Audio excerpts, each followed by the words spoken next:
Hello friends, मैं हूं Ashwin sir की क्लास में आपका स्वागत है। All of you are most welcome in the class. I hope phrase आप लोगों को समझ में आ रहा होगा। Phrase is about to complete today. आज आप लोगों का फ्रेज खत्म होने जा रहा है because today is the last part of the phrase. That is interjectional phrase. Interjectional phrase हम लोग समझेंगे। इसको समझने से पहले एक बार आप लोगों को जब हम रिवर्स में ले जाते हैं कि कौन कौन से फ्रेज आप लोग समझ चुके हैं। जस्ट लाइक स्टार्टिंग में आप लोगों को बताए थे कि फ्रेज आपके टू टाइप्स के होते हैं। एक आपके कॉमन टाइप्स होते हैं जिसको हम लोग बेसिक टाइप्स ही बोलते हैं, एक आपका एडवांस टाइप्स होता है। कॉमन टाइप्स आपने देखा था noun phrase, adjective phrase, adverb phrase, verb phrase आपके होते हैं, प्रीपोजिशनल फ्रेज होते हैं। इसी तरीके आपके एडवांस फ्रेज आपने समझा है, जेरेंट फ्रेज है, इन्फिनेटिव फ्रेज है, पार्टिसिपल फ्रेज है, कंजक्शनल फ्रेज है, and the last one is interjectional phrase. तो यहाँ पे ये चीज़ आपको ध्यान रखना है, कोई भी फ्रेज है, कोई भी फ्रेज, किसी फ्रेज को जो है आप उसको हल्के मत लेना कि ये तो ऐसे ही है, इसकी कोई इंपॉर्टेंस नहीं है। ऐसा कुछ नहीं है।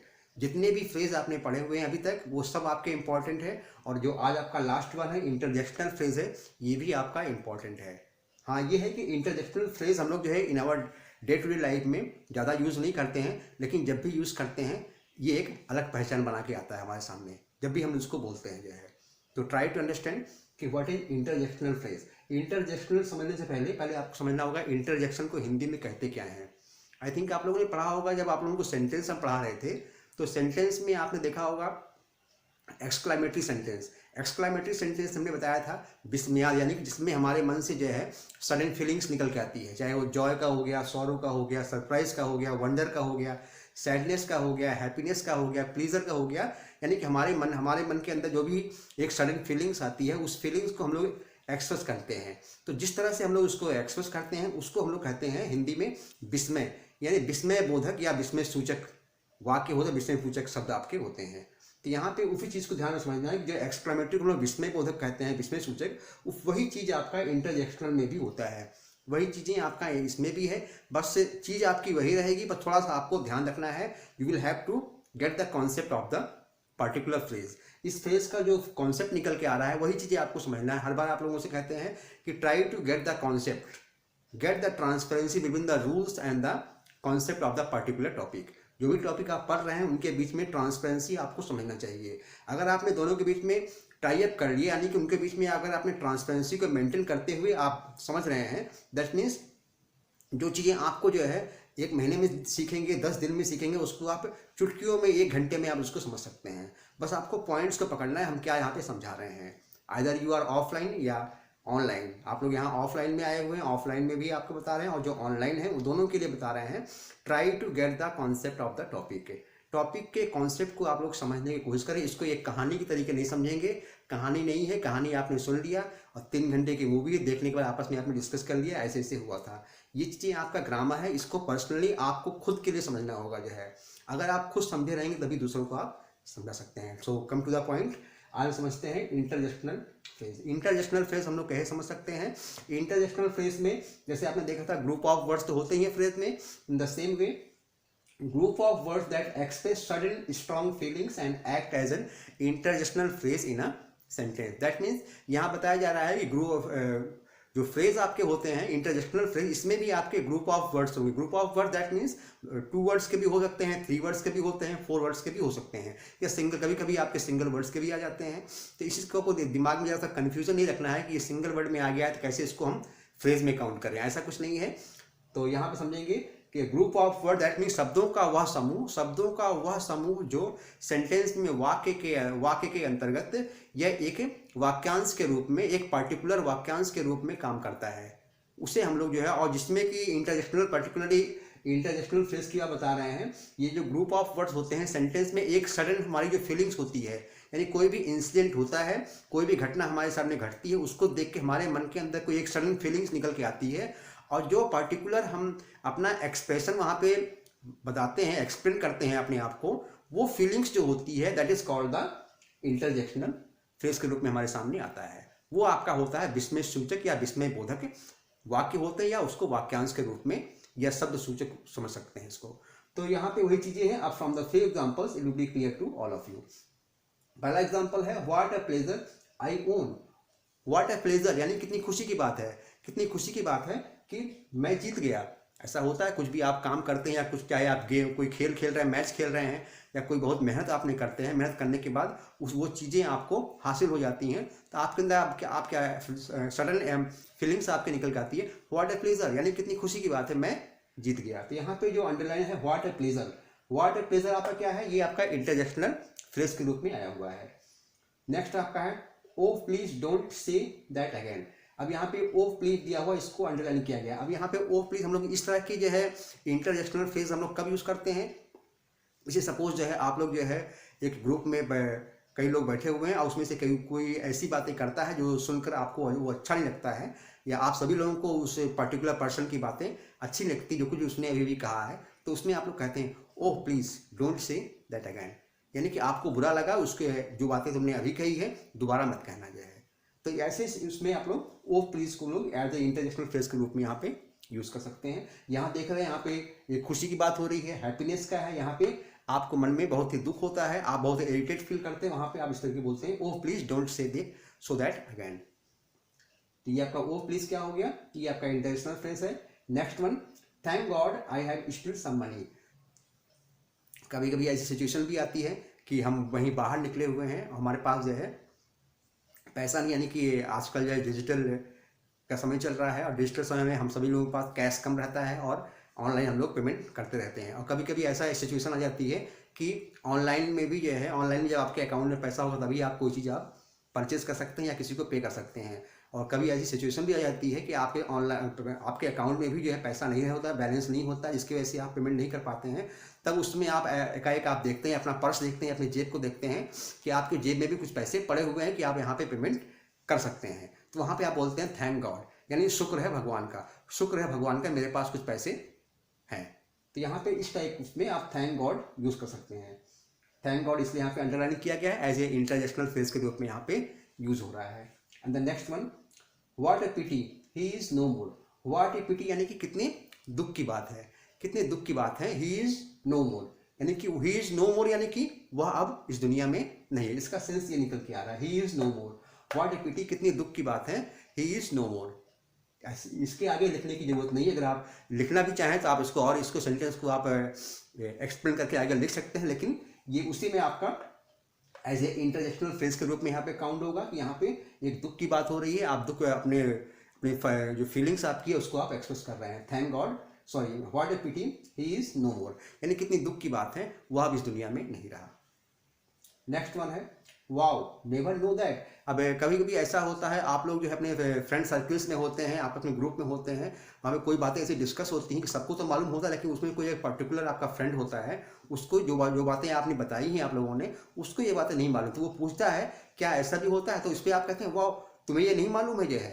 तो यहाँ पे यानी कि आपको बड़ा इसमें सरप्राइज हो रहे हैं, तुम्हें ये सब नहीं मालूम है जो हम लोग यहाँ वापस में डिस्कस कर रहे हैं, हम लोग तो काफ़ी समय से जानते हैं, तुम्हें ये चीज़ें नहीं मालूम है। तो वहाँ पे आप इस टाइप के इंटरजेक्शनल फ्रेज आप यूज कर सकते हैं। वाओ नेवर नो दैट यानी तुम्हें कभी नहीं मालूम था। Well done you have done good job. Well done मतलब वेल डन हम लोग कहाँ यूज करते हैं, किसी को शाबाशी देते हैं। वेल डन यानी कि तुमने शाबाश, तुमने अच्छा काम किया। You have done good job, तुमने बहुत ही अच्छा काम किया है। तो यहाँ पे शाबाशी देने के लिए यानी किसी को आप जो मोटिवेट कर रहे हैं, किसी को प्रेस कर रहे हैं, वहाँ पे आप इस टाइप के इंटरजेक्शनल फ्रेज आप यूज कर सकते हैं। How beautiful I am speechless to see the beauty. How beautiful यानी कितना सुंदर है, हाउ ब्यूटीफुल कितना सुंदर है। आई एम स्पीचलेस, स्पीचलेस मतलब क्या होता है, आई एम स्पीचलेस यानी कि मैं शब्दहीन हूँ, यानी कि मेरे पास कोई शब्द नहीं है, मैं निशब्द हूँ कि जो इसकी सुंदरता को यहाँ पे देखकर। दैट मीन्स हाउ ब्यूटीफुल आपका क्या है, एज ए इंटरजेक्शनल फ्रेज के रूप में आया हुआ है। तो ये आपका ये पर्टिकुलर आपका ये चीज़ें आप ध्यान रखेंगे, ये आपका इंटरजेक्शनल फ्रेज के रूप में है। And next one is for shame. For shame what have you done. For shame what you have done यानी कभी कभी ऐसा होता है, कुछ जो आपके बहुत ही क्लोज होते हैं, बहुत ही नज़दीक से आप उनको जानते हैं और उन्होंने ऐसा कुछ वर्क किया है, ऐसा कुछ काम किया है कि आपको उनके ऊपर शर्म आ रही है, आपको उनके ऊपर उनके किए हुए पे शर्म आ रही, तो आप लोग कहते हैं कि फॉर सेम। फॉर सेम यानी कितनी शर्म की बात है। यू हैव डन इट, तुमने ऐसा किया है, आपको ऐसा होता है तो आप बहुत ही, जिसके बारे में आपको उम्मीद भी नहीं कि ये ऐसा कर सकता है, ये ऐसा कर सकती है, तो आप उसको कहते हैं फॉर शेम, कितनी शर्म की बात है, तुमने ऐसा किया है। Fie upon you, fie upon you, you are a thief. Fie upon you यानी कि तुम पर धिक्कार है, कह सकते हैं तुम पर धिक्कार है, तुम एक चोर हो। या इसको इस रूप में कह सकते हैं फाई अपॉन यू यानी छी तुम एक चोर हो। यानी कि यहाँ भी वही चीज़ें आ रही हैं कि जहाँ पे आपको मालूम है कि ये बहुत ही अच्छा आदमी है, बहुत ही ऑनेस्ट है, बहुत ही बढ़िया है, वो आपके सामने कभी ऐसा इंसिडेंट होता है कि निकल के आता है कि उसने वह एक ऐसा काम किया है, उसको एक as a thief, as a चोर के रूप में आप उसको कह रहे हैं। तो यहाँ भी वही चीज़ें निकल के आ रही है, फाई अपॉन यू यानी तुम पर धिक्कार है, या छी के रूप में कह सकते हैं छी तुम एक चोर हो, तुम पर धिक्कार है, तुम तो एक चोर हो। तो यहाँ पे ये देख रहे हैं ये फाई अपॉन यू, ये आपका एज ए इंटरजेक्शनल फ्रेज के रूप में है।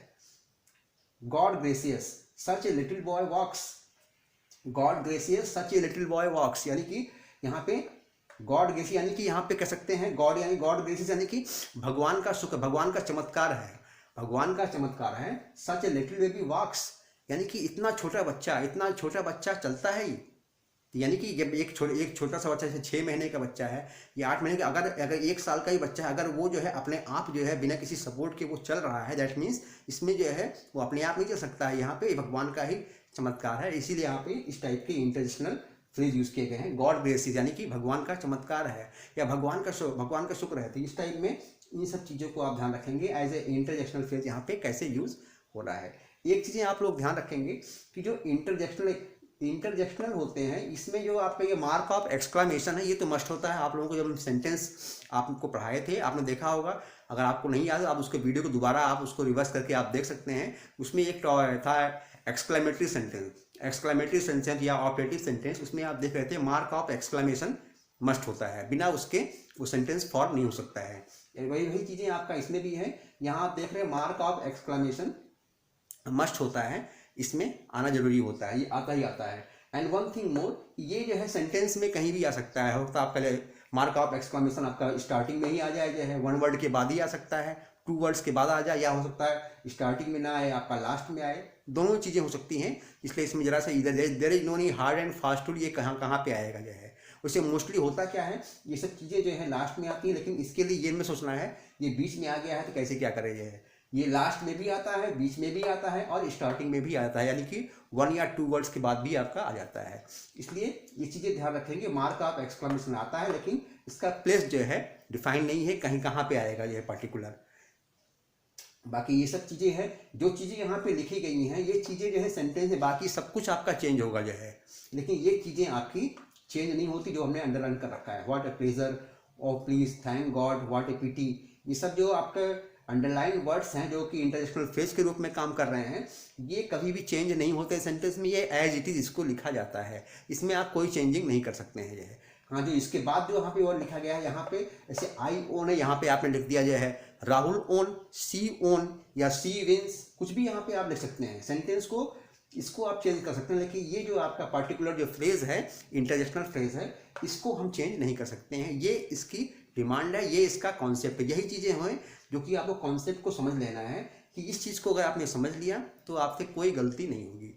मेरे ख्याल से अभी तक आपने देखा कि जो इंटरजेक्शनल फ्रेज है ये आपको बहुत ही आसान लग रहा होगा। बहुत ही आसान इसलिए है, इसमें कोई जो है ज़्यादा ग्रामेटिकल रूल्स इसमें फॉलो नहीं करना है। अदर्स में था कि आपको ये ध्यान देना पड़ता है कि एज ए सब्जेक्ट वर्क कर रहा है कि एज ए ऑब्जेक्ट वर्क कर रहा है, ये किसको मॉडिफाई कर रहा है, किसको ये एज ए एडजेक्टिव यूज़ हुआ है कि एडवर्ब यूज़ हुआ है, तमाम चीज़ों को आपको ध्यान में रखना पड़ता था। लेकिन यहाँ पे आपको बस एक चीज़ का ये ध्यान रखना है कि ये आपके जो ग्रुप ऑफ वर्ड्स होते हैं, ये एज ए इंटरजेक्शनल फ्रेज यहाँ पे सेंटेंस में यूज़ होते हैं और इनमें किसी प्रकार की कोई चेंजिंग नहीं होती है। और ये चीज़ें ध्यान रखिए, जहाँ पे आपका ये एक छोटा सा आपको एक शॉर्टकट बता रहे हैं, shortcut there is no any hard and fast, कोई ऐसा शॉर्टकट नहीं है सक्सेस को पाने के लिए, लेकिन फिर भी आपको बता रहे हैं कि जो मार्क ऑफ एक्सक्लेमेशन होता है, मार्क ऑफ एक्सक्लेमेशन वहीं पे पुट अप किया जाता है जहाँ पे जो है आपके इस टाइप के इंटरजेक्शनल ग्रुप ऑफ वर्ड्स होते हैं। दैट मीन्स जहाँ पे आपका ये मार्क ऑफ एक्सक्लेमेशन यूज हो रहा है, दैट मीन्स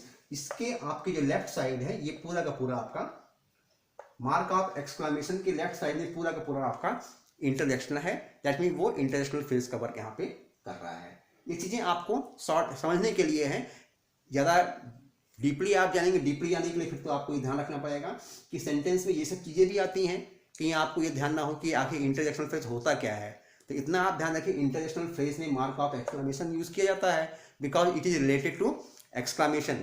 एक्सक्लामेटरी सेंटेंस और ऑपरेटिव सेंटेंस से मिला जुला है, उसी से रिलेटेड है, इसलिए मार्क ऑफ एक्सक्लामेशन मस्ट है। और जहाँ पे ये मार्क ऑफ एक्सक्लामेशन आपका विस्मयादिबोधक चिन्ह दिया होता है, उसके लेफ्ट साइड में जितना भी आप देख रहे हैं, ये पूरा का पूरा सब आपके इंटरजेक्शनल फ्रेज के रूप में यहाँ पे काम कर रहे हैं। आई थिंक ये जो पर्टिकुलर वीडियो आपका है, ये आपके टॉपिक आपका इंटरजेक्शनल फ्रेज है, ये पूरी तरह से आपको क्लियर हो गया होगा। आप लोग यहाँ पे हैं, आप लोगों को भी अगर कोई, मेरे ख्याल से सबसे आपका ईजी है, आप लोगों को भी समझ में आ रहा होगा, तभी आज आप लोग जो है एकदम शांत, कोई बातचीत भी नहीं कर रहे हैं और बहुत ध्यान से इसको आप देख रहे हैं। बहुत ही जरूरी है ये, हमने कल भी आप लोगों को बताया था इसके इन आवर लास्ट वीडियो, जो कंजेशनल वीडियो हम बता रहे थे आपको कंजेशनल फ्रेज का, उसमें बताए थे कि ये आपका जो है जो इंटरजेक्शनल फ्रेज है, ये बहुत ही 10% ही हम लोग इसको यूज़ करते हैं, बाकी अदर्स जो 50% है, 75% हम लोग यूज़ करते हैं मोस्टली, और सबको हम यूज़ करते हैं। इसको जो है इंट्रोडक्शनल फ्रेज 10% हम लोग अपने लाइफ में, in our day to day life use करते हैं। लेकिन इनकी भी वैल्यू होती है। अगर इनको आप समझे नहीं रहेंगे कि इनका कॉन्सेप्ट क्या, कैसे इसको हम लोग सेंटेंस में यूज़ कर सकते हैं, तो हम इसको नहीं यूज़ कर पाएंगे और हमसे गलती हो जाएगी। So don't do such type of mistakes. So इसको आप लोग, ये जो एग्जांपल्स आपको दिए हुए हैं, इसका आप लोग स्क्रीनशॉट आप ले सकते हैं, स्क्रीनशॉट ले लीजिए, या आपको नोट करना चाहे नोट भी कर सकते हैं। एंड फर्स्ट ऑफ ऑल एक चीज़ आप लोग इसको ध्यान रखेंगे कि इसमें आपको प्रैक्टिस मस्ट है।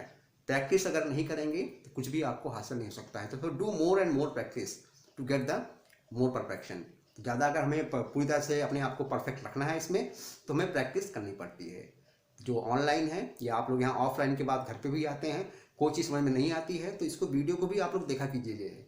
देखने के बाद भी अगर नहीं समझ में आता है तो comment box is before you, comment box आपके सामने है। आप लोग ऑफलाइन है, आप लोग यहाँ आते हैं, यहाँ आकर भी आप लोग पूछ सकते हैं। जो ऑनलाइन है वो कमेंट बॉक्स पे आप लोग अपने जो भी ये चीज़ें डाउट्स आपके हैं, डाउट्स को अपने शेयर कर सकते हैं। You will get the reply with in A short period. तो वीडियो को आप लोग देखिए, इसको लाइक कीजिए and share more and more, and stay with Ashwin sir की class and learn more and more new things.